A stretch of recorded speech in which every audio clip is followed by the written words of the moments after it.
Hello साथियों, नमस्कार। बहुत बहुत स्वागत है आप सभी का। तो साथियों, पिछले वीडियो में हम लोगों ने देखा 1965 युद्ध के बारे में, भारत और पाकिस्तान के बीच जो 1965 का युद्ध हुआ था उसके बारे में। लेकिन इस युद्ध में हुआ क्या क्या और ये युद्ध कैसे लड़ा गया, इसके बारे में हम लोग आज की वीडियो में समझते हैं। तो आइए वीडियो को स्टार्ट करते हैं। मैं हूँ आशीष और मेरे साथ है मिस्टर सचिन।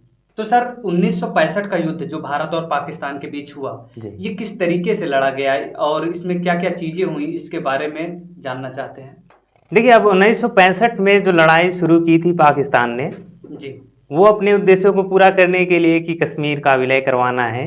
ठीक है, तो उसका जो आसमानी ख्वाब था उस समय का, वो फिलहाल चल रहा था। उसको एग्जीक्यूट करने के लिए इन्होंने ये छद्म युद्ध छेड़ा था। तो एक तरफ तो पश्चिमी बॉर्डर पर लड़ाई चल रही थी, मतलब उन्होंने ध्यान भटकाने के लिए वहाँ छोटी मोटी लड़ाइयाँ झड़पें की। उसके बाद जो है कश्मीर में घुसपैठ कर दिए। जी। तो अब कश्मीर में जैसे हाजी पीर पास की लड़ाई थी 1965 में, एक अहम लड़ाई थी हाजी पीर पास को कब्जे आने की। उसके बाद एक असल उत्ताड़ की लड़ाई होती है, उस मोर्चे पर भी जबरदस्त बैटल हुआ दोनों सेनाओं के बीच। एक डोगरई की लड़ाई इसमें इम्पोर्टेंट है, बड़ी जबरदस्त लड़ाई लड़ी गई थी। जी। तो साथियों, आज की वीडियो में हम लोग डोगरई की लड़ाई के बारे में जानेंगे। इसको समझेंगे कि किस तरीके से सन 1965 में भारत और पाकिस्तान के बीच जो युद्ध हुआ उसमें डोगरई की लड़ाई का क्या रोल था, उसमें डोगरई की लड़ाई में क्या हुआ था, इसके बारे में हम लोग आज जानेंगे। जी जी सर, तो आगे बढ़ते हैं। जी बिल्कुल। देखिए, अब डोगरई का जो मोर्चा खुला था जी, उसमें भारतीय सेना की 3 जाट बटालियन जो थी वो इंटर कर रही थी पाकिस्तान में। 6 सितंबर को ये अटैक करते हैं। जो इंटरनेशनल बॉर्डर था उसको वायलेट करते हुए एक तरीके से युद्ध की घोषणा करते हैं कि हम मतलब अब युद्ध कर रहे हैं, अब हम इंटरनेशनल बॉर्डर नहीं देखेंगे। आपने शुरू किया है तो अब हम भी आगे बढ़ेंगे, जाहिर सी बात है, रिटेलिएशन होगा हमारी तरफ से भी। तो ये अब जो है उसमें जाने लगे। 3 जाट बटालियन। हाँ, 3 जाट बटालियन पाकिस्तान में घुस गए। बिल्कुल, पाकिस्तान में घुसना स्टार्ट कर देती। हाँ, उनके क्षेत्रों में घुस के एक्वायर करना शुरू कर देती है। तो अब 3 जाट बटालियन क्या लड़ाई लड़ी है, बहुत ज़बरदस्त लड़ाई लड़ी उस युद्ध में। इतनी ज़बरदस्त लड़ाई कि आज कई स्कूल के सैन्य पाठ्यक्रमों में ये सिलेबस के तौर पे पढ़ाया जाता है कि डोगरई की लड़ाई जो है क्या है, उसमें हुआ क्या था। बहुत उम्दा प्रदर्शन किया था भारतीय सेना ने। तो अब देखिए सर, आई थिंक ये डोगरई लाहौर के आसपास पड़ता है। जी हाँ, डोगरई लाहौर का बाहरी इलाका है एक तरीके से। लाहौर एक शहर है तो उसका जो बाहरी एरिया है उसमें डोगरई आता है। हालांकि ये स्ट्रेटेजिकली ये काफ़ी इम्पोर्टेंट था। डोगरई को कब्जाने का एक ही मकसद ये था कि इसके जरिए लाहौर पे कब्जा कर लेते हैं। जी। तो अब क्या था कि जो इंडियन आर्मी की पाकिस्तान में घुसना स्टार्ट कर, हाँ, इंटर कर जाते हैं। तो अब एंट्री करते हैं तो इसमें जो सेनापति यानी कि कमांडर जो या उस समय के जो 3 जाट के लेफ्टिनेंट कर्नल थे, डेसमंड हेड, वो उस टीम को लीड कर रहे थे। एक जाट बटालियन। हाँ, एक निडर, निर्भीक और देशभक्त सेना नायक, साहसी। बिल्कुल, क्या कहा जाए उनके लिए, तो शब्द ही छोटे पड़ते हैं। बहुत जबरदस्त आदमी। तो वो जो है उस टीम को लीड कर रहे थे। एक ऐसा आर्मी नायक जो मतलब कि आप समझिए कि ऊपर से सेलिंग चल रही हो, खुले में घूम रहा हो, बिना डर के, बिना भय के, बिना कुछ निर्भीक पहने। बिल्कुल, आप दुश्मन देश की आर्टिलरीज फायर हो रही हैं और ये ग्राउंड पे घूम रहे हैं। ऐसा वो इसलिए कर रहे थे कि हमारी आर्मी जो है उसका मनोबल, बिल्कुल मनोबल बढ़े कि हमारा जो कैप्टन है, मतलब हमारा जो लीडर है वो स्पेशली कि इतना निडर है कि हमें तो फिर क्या परवाह, हमारे साहब ही लड़ रहे हैं आगे तो हमें भी साथ देना चाहिए। इस तरीके से ये आगे बढ़ाते हैं। और रही बात उस युद्ध की, तो उसमें आप ये समझिए कि पाकिस्तान को घुटने पर ऐसा लाया इंडियन आर्मी की वो इवन शॉक्ड रह गए। पाकिस्तान के घर में घुस के कम सैनिक और ज़्यादा सैनिकों को धूल चटा देना, ये अपने आप में एक अदम्य साहस वाला काम था।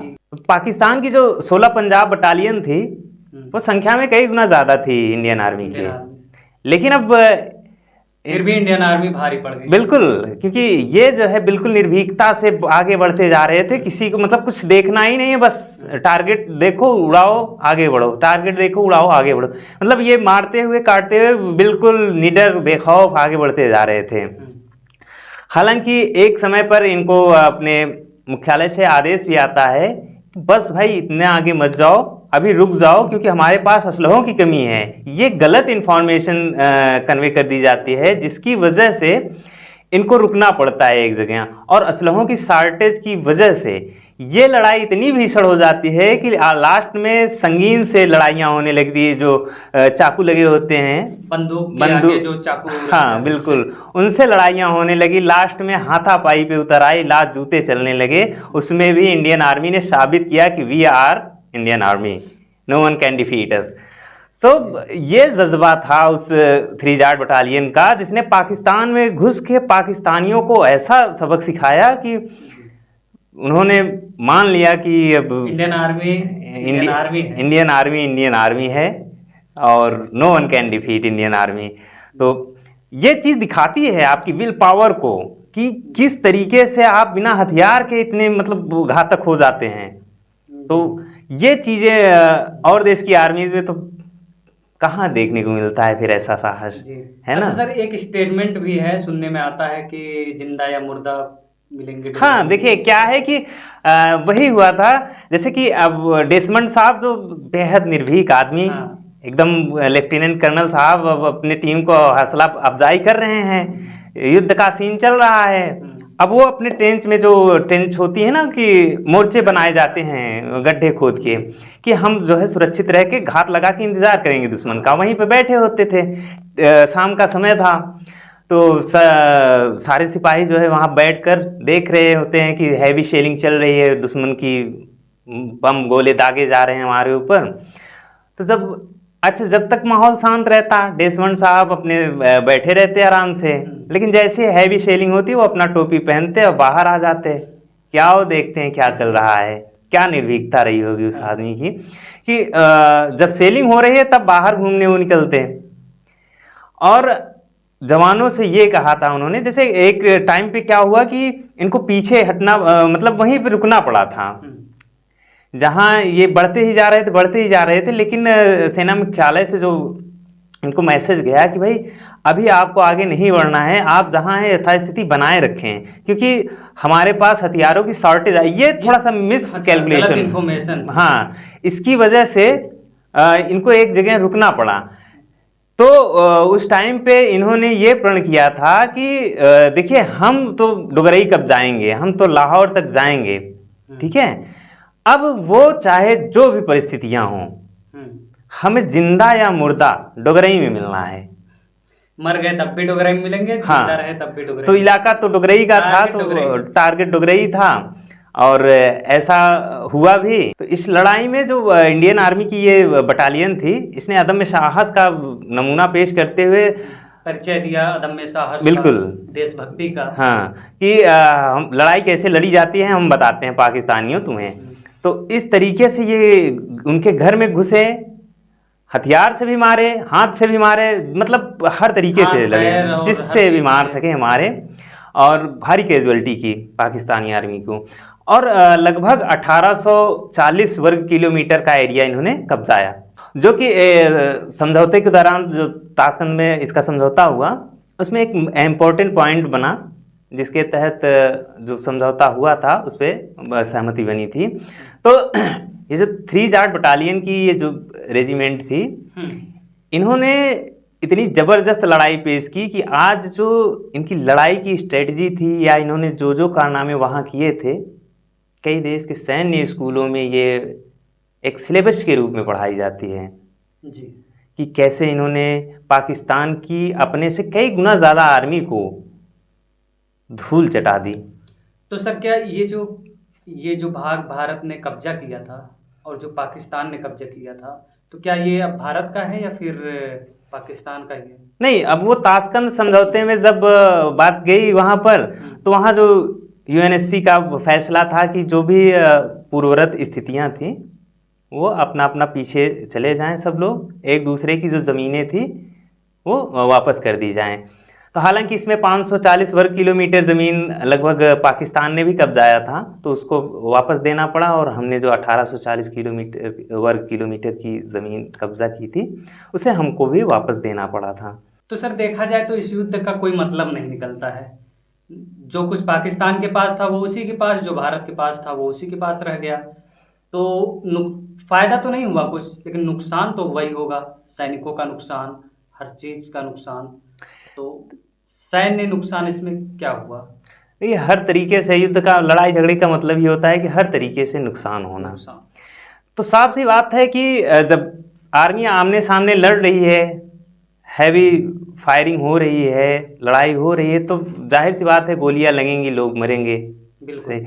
तो इसमें अगर हम इस स्पेसिफिक लड़ाई की बात करें डोगरई की, तो इंडियन आर्मी ने लगभग अपने 80 जवानों को शहीद किया, और पाकिस्तानी की तरफ से लगभग 180, मतलब उनका डबल से भी ज़्यादा आंकड़ा था इस लड़ाई में मारे जाने का। और 80 भारतीय जवान शहीद हुए थे और कई लोग घायल भी हुए।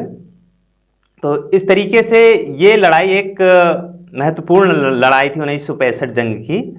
तो लड़ाई के बाद अब जब वीर गाथाओं की बात आती है, तो 3 जाट बटालियन की वीर गाथा स्वर्णिम अक्षरों में लिखी जा चुकी थी।